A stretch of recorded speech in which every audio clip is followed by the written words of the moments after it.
শুভ সন্ধ্যা বন্ধুরা।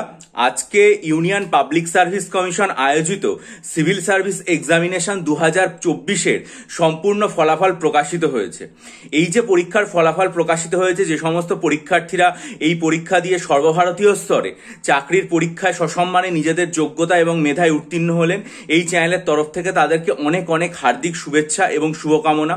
যেটা বলে দেওয়া দরকার সেটা হচ্ছে যে এই পরীক্ষার যে বিজ্ঞপ্তি নোটিফিকেশন সেটা প্রকাশিত হয়েছিল 2024 সালের ফেব্রুয়ারি মাসে সরস্বতী পুজোর দিন। আমার এটা খুব স্পষ্ট মনে আছে, সরস্বতী পুজোর দিন প্রকাশিত হয় এবং তখন যেটা বলা হয়েছিল যে মে মাসের শেষ পর্বে, অর্থাৎ 2024-এর মে মাসের শেষের দিকে এটার প্রিলিমিনারি পরীক্ষা অনুষ্ঠিত হবে।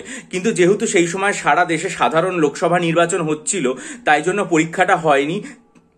4 জুন ভোটের ফলাফল বেরোয় এবং তারপরে জুন মাসের 18 তারিখে এটার প্রিলিমিনারি পরীক্ষার ফলাফল এই প্রিলিমিনারি পরীক্ষার রেজাল্ট প্রিলিমিনারি পরীক্ষা অনুষ্ঠিত হয়েছিল। এরপরে আপনারা দেখুন যে পরীক্ষার প্রিলিমিনারি অনুষ্ঠিত হলো জুন মাসের 18 তারিখে, আজকে এপ্রিল মাসের শেষ পর্বে এসে সেই পরীক্ষার ফাইনাল রেজাল্ট বেরিয়ে গেল। অর্থাৎ এবং এই পরীক্ষাতে মোট 1000+ ক্যান্ডিডেট সিলেক্টেড হয়েছেন, যেটা ইউনিয়ন পাবলিক সার্ভিস কমিশন তাদের ওয়েবসাইটে ঘোষণা করেছেন। এবং এই যে পরীক্ষাটায় সেটাতে আইএএস পদে নিযুক্ত হয়েছেন বা সিলেক্টেড হয়েছেন 180 জন, আর আইএফএস পদে সিলেক্টেড হয়েছেন 55 জন পরীক্ষার্থী। ঠিক আছে, এবার এই পরীক্ষার মেন অনুষ্ঠিত হয়েছিল কবে? সেপ্টেম্বরের শেষে, 20 সেপ্টেম্বর থেকে শেষ পর্বে অনুষ্ঠিত হয়েছিল। আর ইন্টারভিউ বা পার্সোনালিটি টেস্ট যেটা, সেটা জানুয়ারি মাস থেকে শুরু হয়েছিল।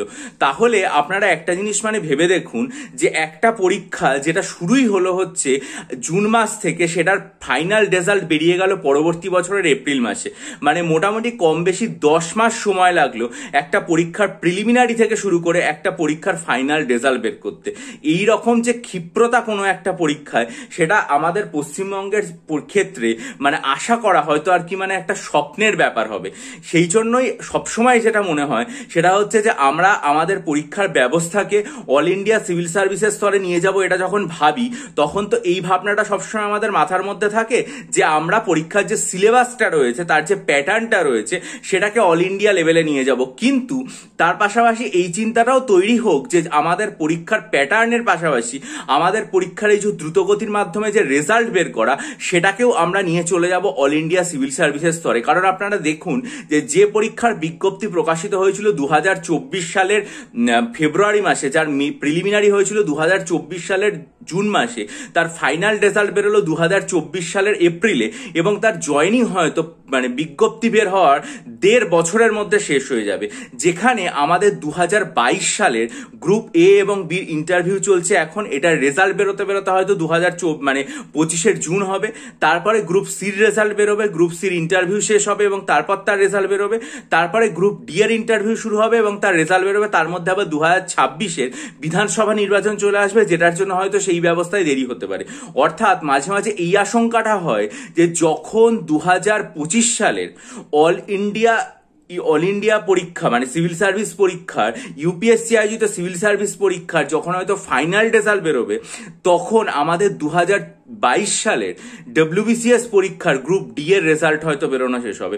অর্থাৎ দুটো পরীক্ষার মধ্যবর্তী ফাইনাল রেজাল্ট বেরোনোতে প্রায় 3টে বছরের আর কি তফাৎ বা 3টে পরীক্ষা, একটা 2022 শেষ হচ্ছে আর একটা 2025 শেষ হচ্ছে। এটাই আমাদের কাছে আক্ষেপের বিষয়। তারপরে তো এখানকার 2023-এর পরীক্ষার রেজাল্ট বেরোবে, আর 2024-এর তো এখনো ফর্ম ফিল আপের প্রক্রিয়া সেটাই শুরু হয়নি, শুধুমাত্র ইন্ডিকেটিভ অ্যাডভার্টাইজমেন্টটুকু বেরিয়ে আছে। এইটুকুই আর কি বলার, বা এইটুকুই চাহিদা যে পরীক্ষার সিলেবাস পরিবর্তিত হবে, ঠিক আছে, পরীক্ষার প্যাটার্ন পরিবর্তিত অল ইন্ডিয়া সিভিল সার্ভিসের মধ্যে হবে, সেটাও মেনে নেওয়া গেল। কিন্তু পাশাপাশি এটাও হোক যে পুরো পরীক্ষার সিস্টেমটা যেন অল ইন্ডিয়া সিভিল সার্ভিসের লেভেলে হয়, যাতে একটা পরীক্ষার বিজ্ঞপ্তি প্রকাশিত হওয়া থেকে তার ফাইনাল যে জয়নিং, সেটার মধ্যে যেন 2 বছরের মধ্যে পুরো প্রসেসটা সম্পন্ন। তবেই আমরা বলতে পারবো যে আমরা আমাদের পরীক্ষার প্যাটার্নটাকে অল ইন্ডিয়া সিভিল সার্ভিসের স্তরে উন্নীত করতে সক্ষম হয়েছি। শুধুমাত্র সিলেবাস পরিবর্তন বা প্যাটার্ন পরিবর্তনের মাধ্যমে সেই জিনিসটা কখনোই আসবে না।